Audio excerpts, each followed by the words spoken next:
Quando o oficial romano que estava diante dele viu como ele havia morrido, exclamou: verdadeiramente este homem era o Filho de Deus.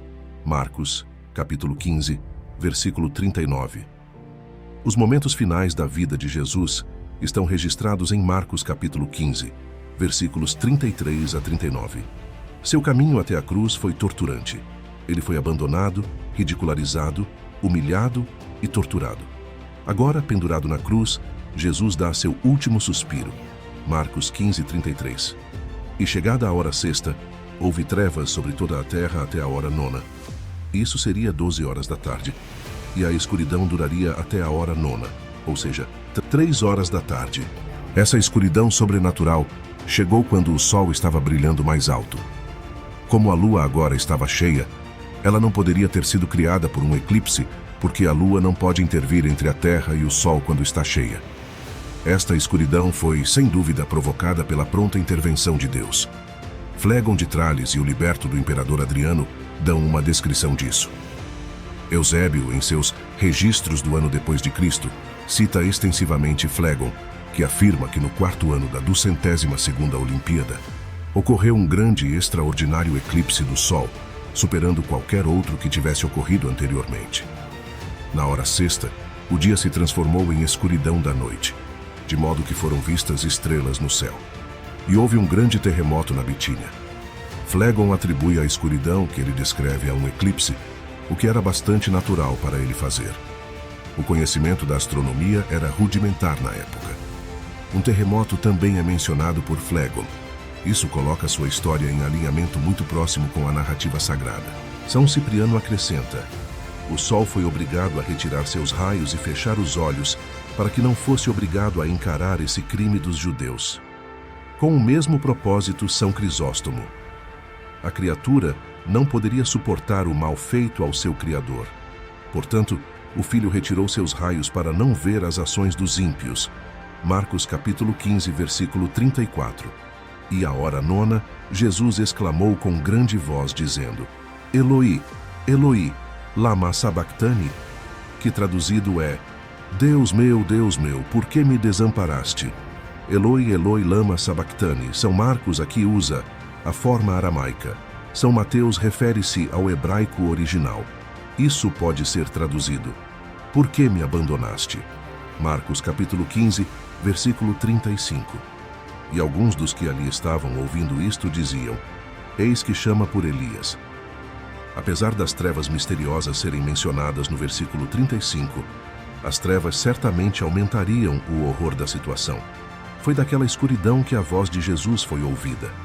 E na medida em que se acreditava que Elias mantinham alguma relação com o Messias, era natural que alguns daqueles que estavam presentes entendessem que as palavras significavam que Nosso Senhor estava realmente chamando Elias. Marcos, capítulo 15, versículo 36.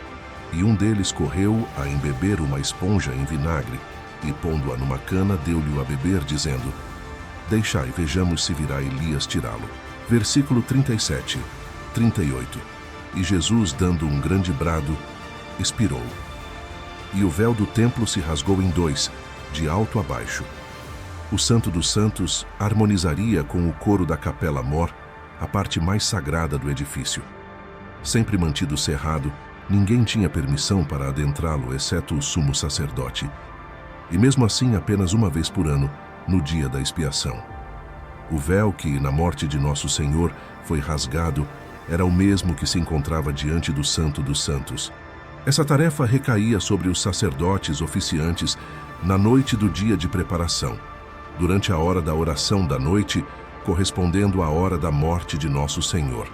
Nesse momento, eles entravam no lugar sagrado entre as duas cortinas ou véus, o externo e o interno. Era incumbência deles remover o véu externo, revelando o espaço sagrado aos observadores na corte externa. Ao adentrar, para a surpresa deles, testemunhavam o véu interno rasgado de cima a baixo. Esses véus eram cortinas imponentes, pesadas e ricamente bordadas com ouro e púrpura. O rasgar do véu simbolizava a revelação, por Cristo, da primeira dispensação com seus rituais e cerimônias. Além disso, O derrubar da parede divisória do meio implicava não apenas que os judeus, mas também os gentios, poderiam ser atraídos pelo sangue de Cristo. Em segundo lugar, indicava que o caminho para o céu estava agora aberto pela morte de nosso Senhor. Quando superaste a agudeza da morte, abriste o reino dos céus a todos os crentes. Esse ato simbolizado pelo rasgar do véu significava que o céu estava previamente fechado, até que Cristo, por meio de sua morte, rompesse o véu em dois, abrindo o caminho. Marcos 15:39. E ao observar o centurião, que estava postado contra Jesus, viu-o clamar e entregar seu espírito. Ele declarou: verdadeiramente, este homem era o Filho de Deus. Essas palavras tão gritadas não encontram respaldo nas autoridades mais proeminentes. A função do centurião era monitorar meticulosamente tudo e assegurar o cumprimento da sentença. Ele permanecia próximo à cruz e algo no comportamento do moribundo o impressionou profundamente, destacando-se como algo singular em sua experiência pregressa, incitando um grito espontâneo de reconhecimento. Verdadeiramente, este homem era o Filho de Deus. Durante aquelas horas incomuns, ele observou com atenção. Testemunhou a mansidão e dignidade do sofredor. Ouviu palavras que, embora profundamente arraigadas na fé e reverência dos cristãos, escapavam ocasionalmente dele enquanto pendia na cruz. E finalmente foi surpreendido pelo grito agudo e inesperado que precedeu a entrega do Espírito. Não restou outra conclusão senão esta: Jesus era, de fato, o Filho de Deus. Em poucos versos, Marcos transmite uma poderosa mensagem, abordando os eventos extraordinários que transcorreram. Jesus influenciou profundamente aqueles em seu redor. O ladrão na cruz reagiu de maneira única a ele, e agora até mesmo o soldado encarregado de supervisioná-lo reconheceu sua divindade. Jesus, que inicialmente manteve sua identidade oculta, agora a revelou para todos verem. Como comandante, o centurião tinha controle sobre os soldados que lidavam com Jesus. Esteve presente nos insultos e nas agressões dos soldados, talvez coroando Jesus com espinhos ou designando a Simão de Cirene a tarefa de carregar a cruz. Quando chegaram ao Gólgota, local da crucificação, Jesus foi pregado na cruz. Para o centurião, isso era apenas mais um dia no trabalho, supervisionando execuções por crucificação. Entretanto, em algum ponto, Jesus se destacou para ele como mais do que um criminoso comum. Pode ter sido a postura de Jesus diante das potências do mundo, a ausência de súplicas por sua própria vida, as palavras de amor proferidas na cruz ou os eventos extraordinários, como a estranha escuridão e o rasgo do véu. Talvez, ao longo da jornada, Jesus tenha comunicado a verdade a este oficial de maneiras que não poderiam ser ignoradas. Uma comoção profunda tomou conta da alma desse homem ao fitar o corpo inerte de Jesus, independentemente do que pudesse ser. Posso imaginar sua expressão perplexa enquanto traduzia seus pensamentos em palavras. Este homem era verdadeiramente o Filho de Deus. Uma afirmação extraordinária para um oficial romano fazer, e certamente uma que poderia lhe custar a vida se algum líder religioso a ouvisse. Afinal, ele havia passado o dia anterior persuadindo Roma a executar Jesus precisamente por blasfêmia, alegando ser o Filho de Deus.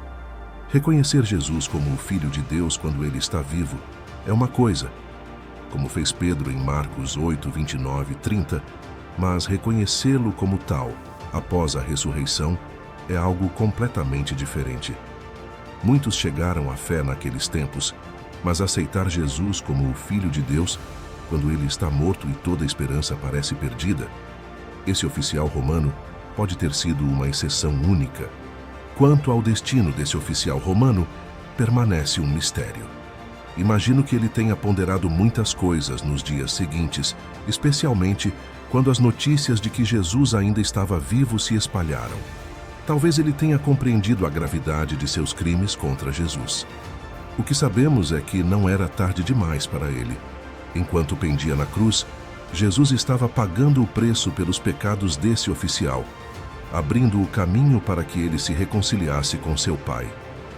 Como expresso no hino de Stuart Townsend, quão profundo é o amor do Pai por nós, O homem na cruz carregava meus pecados sobre seus ombros. Precisamos perceber que Jesus morreu por nós e não devemos rejeitá-lo. Após conhecer o Evangelho, a rejeição tem implicações profundas e transformadoras. Entenda que quando se rejeita as reivindicações de Cristo, é uma questão séria e impactante. Este é um momento de decisão para muitos que agora o recebem. A oferta de reconciliação permanece disponível para todos que buscam a redenção.